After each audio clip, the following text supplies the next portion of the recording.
Hello, my name is Jasmine Caldwell. I am going to be talking about what it means to be a culturally competent educator.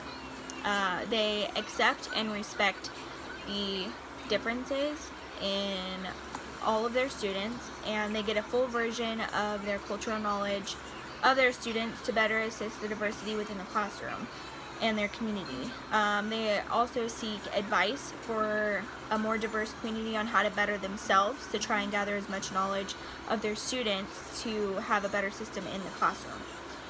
How I place myself on the chart to be a cultural compliance, because I like to recognize people for who they are, and I respect everybody and their opinions, and I respect and I seek advice from other staff members who are unbiased, and I try to make a plan to be a team member and gather a system so we can work together, and I try and grow within the community. I know that we can all plan to be better and we can all learn from each other, and so I always know that there's room for growth, so that's where I would put myself on the chart. Some culture-based issues from K through 12 encounter every day is lack of parent encounter involvement. I feel that you can be respectful and understanding of your students' culture as far as they come from, and try and figure out maybe their daily challenges and what they struggle with every day. And you can try and maybe bring the parents into that and get a relationship within the parents, not only to help the students with them, but also build that culture in your classroom. It's very important. So based on where I'm at in my chart, I think those are some ways that I would also be able to help with those issues that come up every day. Some tools and resources that I am able to use or gather to get more knowledge on cultural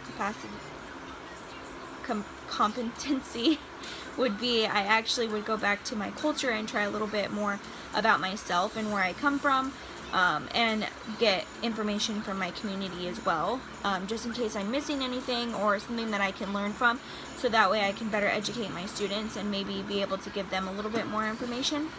I'd also be able to talk to my coworkers, ones who have been in a more diverse classroom and who've worked with more diverse student base, to get kind of some information from them to see where they gather their resources from as well. A culture inclusive classroom would be a classroom where students and staff are recognized daily, and they would appreciate the diversity in my classroom, and we would learn overall together about each other, and we would be equal and respectful of others' opinions. I know sometimes that's hard, and so making sure that every student knows that their opinions and their values are respected, even if we share different ones, is important. One way that I'm sure and ensure they're respecting others' opinions and differences when it comes to students and staff members is putting things aside, even with my own culture. Like, say, if we believed that we only ate meat on a certain day, I have to remember that I'm an educator, and that we need to respect everyone's opinions and values, and make sure everyone knows that they are valid. Because the main goal is to respect opinions, because at the end of the day we are all searching for equality, and teaching everyone how to be respectful of each other, and show that we are willing to have a diverse education. Thank you.